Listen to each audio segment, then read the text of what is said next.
Halo semuanya, perkenalkan nama saya Siti Harika. Perkenalkan, nama saya Putri Maulida Salwa. Nah, kami berdua dari Prodi PPKN semester 1 STKIP Budidaya Binjai. Nah, di sini kami akan memenuhi tugas UAS mata kuliah strategi belajar mengajar yang berjudul Metode dalam Kegiatan Pembelajaran. Nah, berikut penjelasannya akan dijelaskan oleh rekan saya. Apa itu metode dalam kegiatan pembelajaran?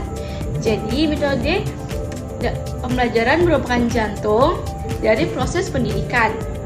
Pemilihan metode yang tepat dapat mentransformasikan kelas menjadi ruang belajar yang dinamis dan memotivasi, sehingga siswa dapat menyerap ilmu pengetahuan dengan lebih mudah dan bermakna.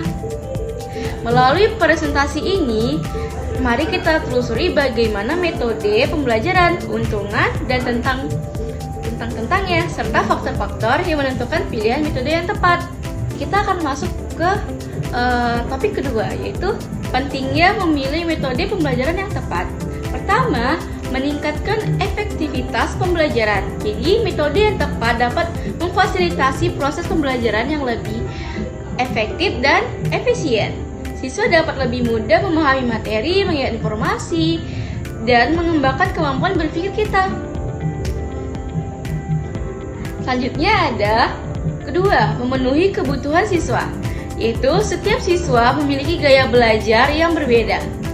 Metode pembelajaran tepat dapat mengkomendasikan kebutuhan dan preferensi belajar setiap siswa, sehingga semua dapat belajar dengan optimal. Ketiga, yaitu membangun motivasi dan antusiasme.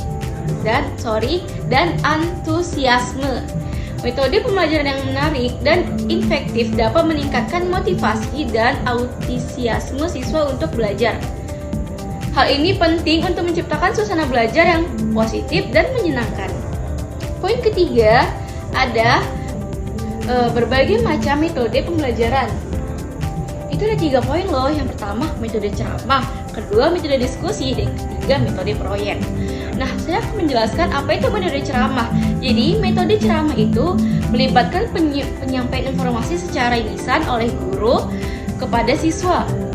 Metode ini efektif untuk menyampaikan materi secara terstruktur dan sistematis. Kedua, yaitu metode diskusi. Metode diskusi melibatkan interaksi aktif antara siswa dan membahas topik tertentu. Metode ini mengembangkan kemampuan komunikasi, berpikir kritis, dan memecahkan masalah. Ketiga, yaitu metode proyek. Metode proyek melibatkan siswa dalam mengerjakan proyek tertentu secara mandiri atau berkelompok. Metode ini mengembangkan kemampuan memecahkan masalah, kreativitas, dan kerjasama. Poin keempat, ada keuntungan dan tantangan dari masing-masing metode.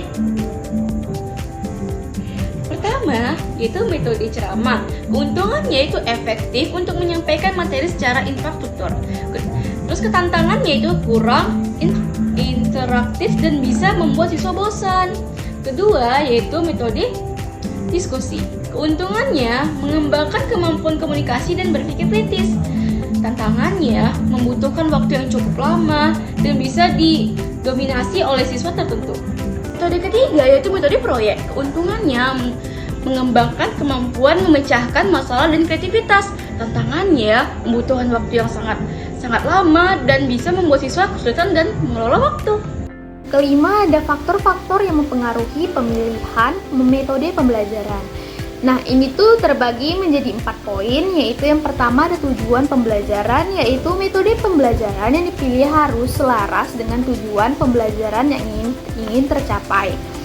Nah, yang kedua ada karakter siswa, yaitu metode pembelajaran harus disesuaikan dengan karakter, minat, dan kemampuan siswa.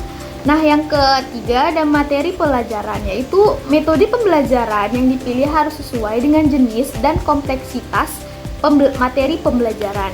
Nah, yang keempat ada waktu dan fasilitas, yaitu metode pembelajaran harus mempertimbangkan ketersediaan waktu dan fasilitas yang tersedia di sekolah. Yang keenam ada cara mengkombinasikan beberapa metode pembelajaran. Nah, yang pertama ada metode ceramah, dapat dikombinasikan dengan diskusi untuk memberikan kesempatan kepada siswa untuk berinteraksi dan memperdalam pemahamannya. Nah, yang kedua yaitu metode demonstrasi. Dapat dikombinasikan dengan proyek untuk memberikan kesempatan kepada siswa untuk mengaplikasikan keterampilan yang telah dipelajari. Nah, yang ketiga ada metode proyek, yaitu dapat dikombinasikan dengan presentasi untuk memberikan kesempatan kepada siswa untuk menunjukkan hasil kerja dan belajar dari pengalaman mereka. Yang ketujuh, ada contoh penerapan metode pembelajaran yang efektif. Nah, yang pertama ada eksperimen, yaitu dalam pembelajaran IPA, siswa dapat belajar melalui eksperimen untuk membuktikan teori dan konsep secara langsung. Nah, yang kedua ada simulasi, yaitu dalam pembelajaran sejarah, siswa dapat belajar melalui simulasi untuk memahami peristiwa sejarah dengan lebih mendalam. Nah, yang ketiga ada drama, yaitu dalam pembelajaran bahasa Indonesia, siswa dapat belajar melalui drama untuk meningkatkan kemampuan bicara dan beraktingnya mereka. Yang terakhir ada kesimpulan dan saran, yaitu metode pembelajaran yang tepat merupakan kunci untuk menciptakan proses pembelajaran yang lebih efektif, menyenangkan, dan bermakna. Dengan memahami berbagai metode pembelajaran, keuntungan dan tantangannya, serta faktor-faktor yang menentukan pilihan metode yang tepat, diharapkan juga untuk guru dapat menciptakan suasana belajar yang lebih optimal bagi siswa, selalu berinovasi dan mencari metode pembelajaran yang sesuai dengan kebutuhan dan perkembangan zamannya.